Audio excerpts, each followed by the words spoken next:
रखेंगे। तो आइए आज के इस कार्यक्रम को आगे बढ़ाते हुए हमारे बीच मौजूद हैं, हमारे शिक्षक का अगुवाई करते हैं, नेतृत्व करते हैं, हमारे शिक्षकों का जो समस्याएं होती हैं उनको यहाँ से लेके जिला तक और जिला से लेके राज्य तक उसको पहुंचाते हैं और बल्कि लड़ते हैं और शिक्षकों को हक को दिलाते हैं, उनका नेतृत्व करते हैं।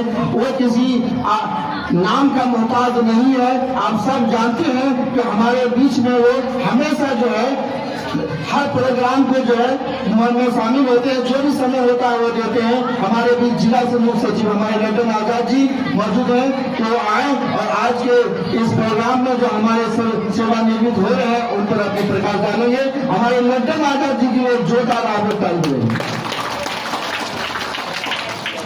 धन्यवाद आनंद भाई।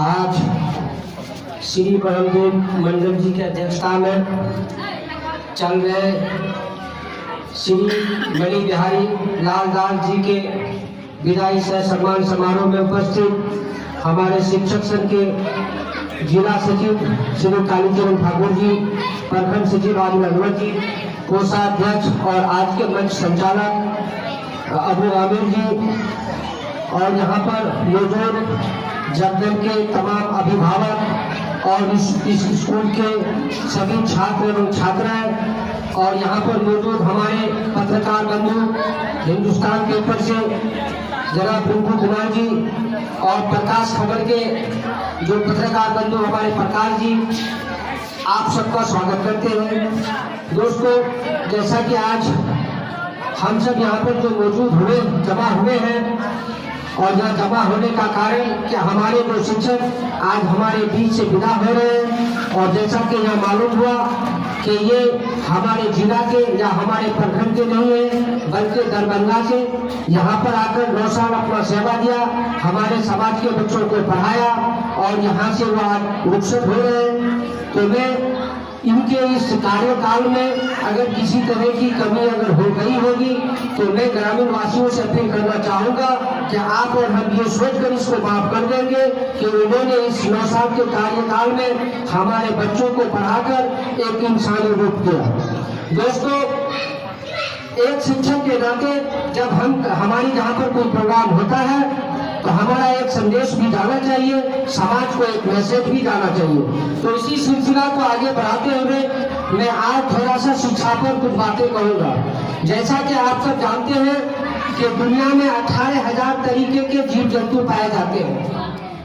दुनिया में 18,000 तरीके के जीव जंतु पाए जाते हैं। उसमें एक इंसान है जो अलग थलग जो जंतु में उसका गिनती आता है, यानी अशरफुल मखलूकात, यानी सबसे खूबसूरत जंतु या फिर इंसान सबसे खूबसूरत माना गया है। लेकिन इसमें एक कंडीशन है, यूं ही नहीं कोई इंसान खूबसूरत हो जाता, यूं ही कोई इंसान नहीं हो जाता।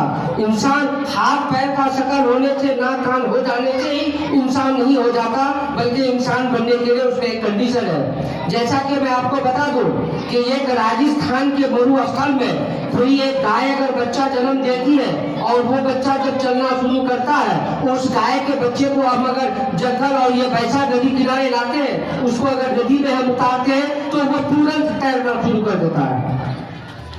या फिर कोई पंछी ही क्यों न हो, जब उस पंछी के शरीर में पंख आ जाता है, बिना सिखाए वो पंछी उड़ना शुरू कर देता है। लेकिन एक इंसान है, जब इंसान जब तक कोई चीज सीखता नहीं है वो काम कर नहीं पाता है। यही चीज फर्क है इंसान और जानवर में, कि जानवर ने एक लिमिट क्वालिटी दे दिया है ऊपर वाले ने, क्योंकि अल्लाह को पता था, भगवान को पता था कि उसके लिए कोई विद्यालय नहीं होगा, उसके लिए कोई शिक्षक नहीं होगा, उसको कोई पढ़ाने वाला नहीं होगा, जो एक लिमिट क्वालिटी उसको भरकर दे दिया था।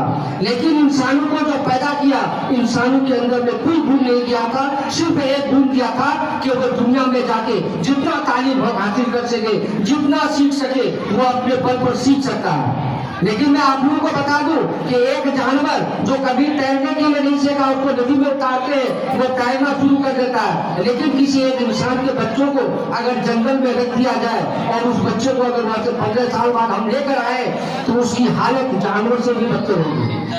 न वो उनके अंदर में जानवर का तरीका होगा और ना ही इंसान का तरीका होगा, जिसे हम कह सकते हैं कि जो इंसान अगर बिना शिक्षा का हो, अनपढ़ हो, बिना तालीम का हो, तो आप उसको जानवर से भी बदतर कह सकते हैं। मैं माफी चाहता हूँ, मैं किसी को नीचा दिखाना नहीं चाहता हूँ, मैं ये बात समझाना चाहता हूँ कि इंसान तब इंसान है जब वो तालीम हासिल करता है, जब वो शिक्षित होता है।